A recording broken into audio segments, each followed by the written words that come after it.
صحیح بخاری میں سیدنا ابو ہریرہ رضی اللہ تعالیٰ عنہ کے حوالے سے کتاب الدعوات میں ایک نبی صلی اللہ علیہ وسلم کا فرمان نقل کیا ہے۔ امام بخاری رحمۃ اللہ علیہ نے بیان کرتے ہیں کہ ہجرت کر کے جب مہاجرین مدینے منتقل ہوئے تو ظاہر ہے یہ اپنی جائیدادیں، جانور، گھر بار، زمینیں، مال دولت مکے میں چھوڑ آئے تھے، خالی ہاتھ مدینے پہنچے تھے۔ مدینے میں نئی ریاست، نئی اسٹیٹ قائم ہوئی تو مدینے کی اس ریاست پر مسکینوں کا بوجھ، غریبوں کا بوجھ، اصحاب صفہ کے مدرسے کا بوجھ، بیوگان کا بوجھ،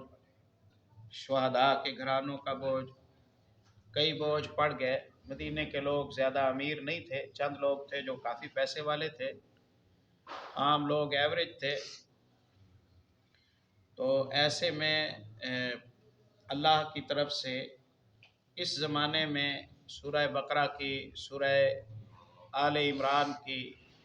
بہت ساری آیتیں نازل ہوئیں، اور ان آیتوں میں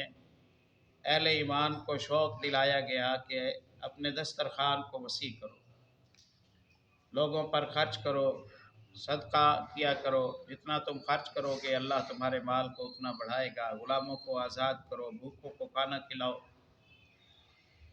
پریشان حال لوگوں کی پریشانیوں کو ختم کرو۔ آپ صلی اللہ علیہ وسلم کی پر اس طرح کے احکامات نازل ہوئے، بڑی ترغیب دیتے تھے آپ صلی اللہ علیہ وسلم۔ اب جس کے پاس جو کچھ ہوتا وہ اللہ کے راستے میں خرچ کرتا، اور جو لوگ مکہ چھوڑ کر آئے تھے یہ غریب لوگ تھے، ان کی خرچ کرنے کی گنجائش نہیں تھی، تو یہ ترستے رہتے تھے۔ اتنی فضیلت ہے، صدقہ سفارش کرے گا، صدقہ جب معاشر کے میدان میں نام لیا جائے گا کہ فلاں حساب دینے کے لیے آئے تو اس سے پہلے صدقہ کٹہرے میں پہنچ جائے گا اور اللہ کی منت کرے گا کہ اللہ اسے معاف کر دے۔ روزانہ صبح سویرے دو فرشتے اترتے ہیں،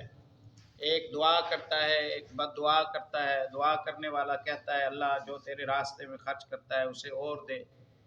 دوسرا بد دعا کرتا ہے اے اللہ جو ہونے کے باوجود کنجوسی کرتا ہے اور صحیح مقام پر خرچ نہیں کرتا، اللہ اس سے لے لے۔ سارا دن یہ دعائیں جاری رہتی ہیں۔ بہت ساری فضیلتیں آئیں۔ کون ہے جو اللہ کو اچھا قرضہ دے اللہ اسے بڑھا چڑھا کر واپس کرے گا۔ اب جیسے جیسے صحابہ کرام خصوصاً مہاجرین یہ سنتے تو وہ پریشان ہوتے کہ ہمارے پاس کچھ ہوتا تو ہم خرچ کرتے، ہم تو جان بچا کے آئے ہیں، کوئی شے ہمارے پاس ہے نہیں۔ ہمارے بھائی جو مدینے میں رہنے والے ہیں ان کے باغ ہیں، یہ منڈیوں میں کام کرتے ہیں، ان کی کھیت ہیں، ان کے کاروبار ہیں، ان کے جانور ہیں، حیوانات ہیں ان کے پاس، یہ خرچ کرتے ہیں، آیت نازل ہوتی ہے یہ فائدہ اٹھا لیتے ہیں، ہم فائدہ نہیں اٹھا سکتے۔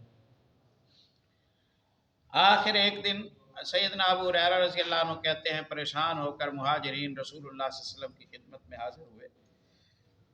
اور آپ صلی اللہ علیہ وسلم سے عرض کیا ذهب اهل الدثور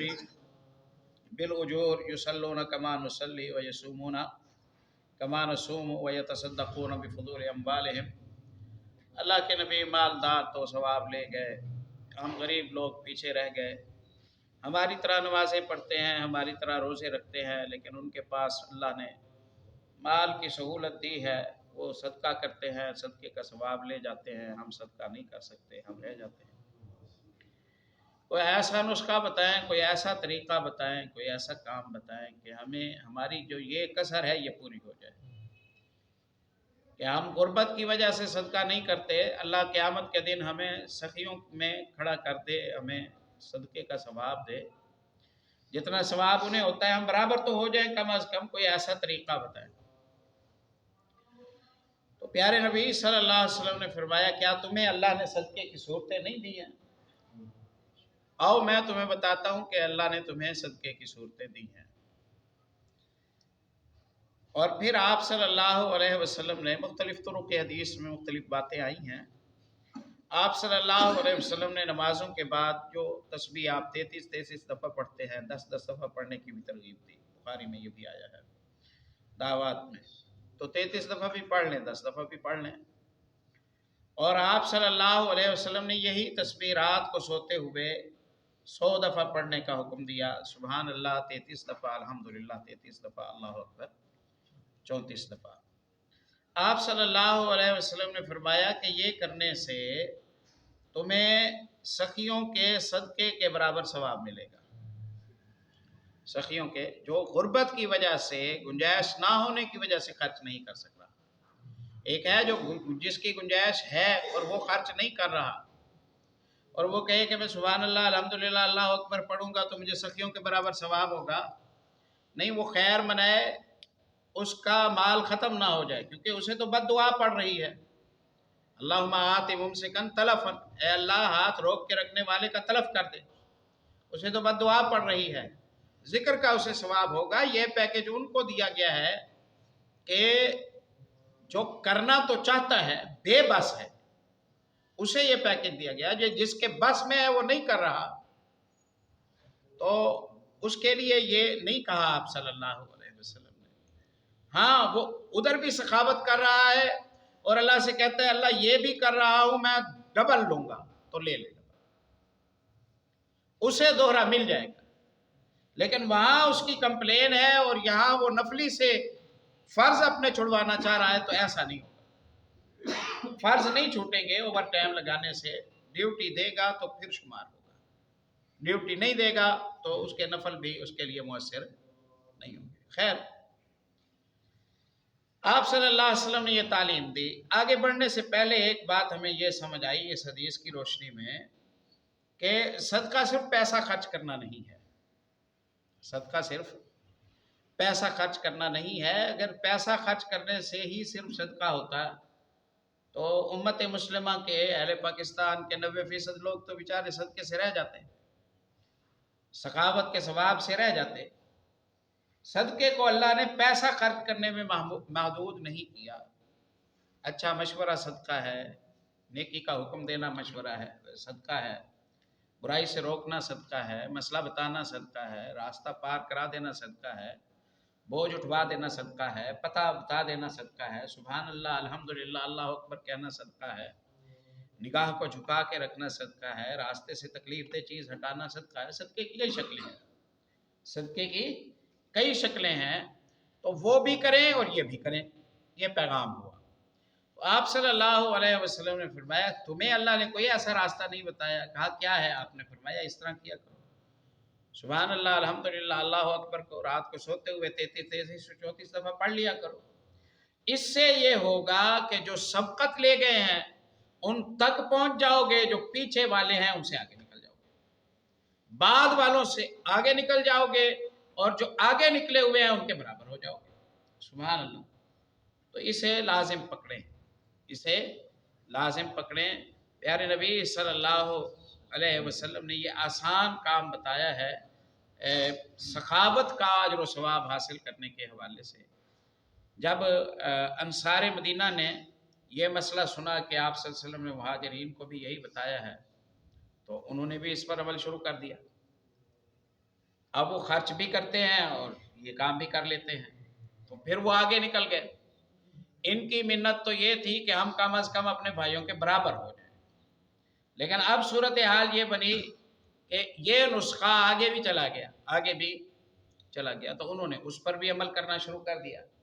پھر مہاجرین رسول اللہ صلی اللہ علیہ وسلم کی خدمت میں حاضر ہوئے اور آپ صلی اللہ علیہ وسلم سے کہا کہ ہمارے انصار بھائیوں کو پتہ چل گیا ہے کہ آپ نے یہ نسخہ بتایا ہے، تو انہوں نے اس پر عمل کرنا شروع کر دیا، ہم پھر پیچھے رہ گئے۔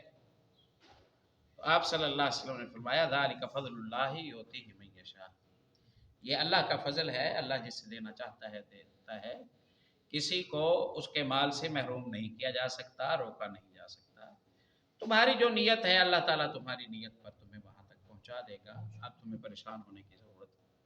نہیں ہے۔ تو اس مختصر مجلس کا انشاءاللہ پیغام یہ ہے کہ اپنے معمول میں یقیناً یہ بات ان لوگوں کو فائدہ دے گی جو رات کو سوتے ہوئے دعائیں کر کر کے سوتے ہیں، اور جو موبائل چلاتے ہوئے سوتا ہے، جو دیکھتے بیان کرتے ہوئے سوتا ہے، جو ٹی وی دیکھتے ہوئے سوتا ہے، وہ محروم ہے۔ یہ اسے ہی فائدہ دے گی کہ جو وضو کرتا ہے، بستر جھاڑتا ہے، بیٹھتا ہے، دعائیں کرتا ہے، دائیں کروٹ لیٹتا ہے، دائیں گال کے نیچے ہاتھ رکھتا ہے، پھر پڑھتے پڑھتے سوتا ہے، تو وہ تو یہ شامل کر سکتا ہے۔ اور جو یہ کام نہیں کرتا، وہ اس سے فائدہ نہیں اٹھا سکتا، نہیں اٹھا سکتا ہے۔ لا حول ولا قوت الا باللہ۔ اور دوسرا فائدہ وہی اٹھا سکتا ہے جو نماز پنجگانہ پڑھتا ہے، جو بے نماز ہے وہ بھی یہ فائدہ نہیں اٹھا سکتا ہے۔ تو آپ الحمدللہ ہم سب اللہ کی رحمت سے نمازی ہیں، اور اللہ جتنی توفیق نصیب کرتا ہے، ہم ظاہر سنتے بیان کرتے رہتے ہیں تو اس کا ایک اثر ہوتا ہے، مبارک کلام ہے، تو اسے اپنے اوراد میں اسے شامل کریں اسی ترتیب کے ساتھ۔ اللہ تعالیٰ توفیق نصیب فرمائے، اور اللہ تعالیٰ ہم سب کی کوتاہیوں اور غفلتوں کو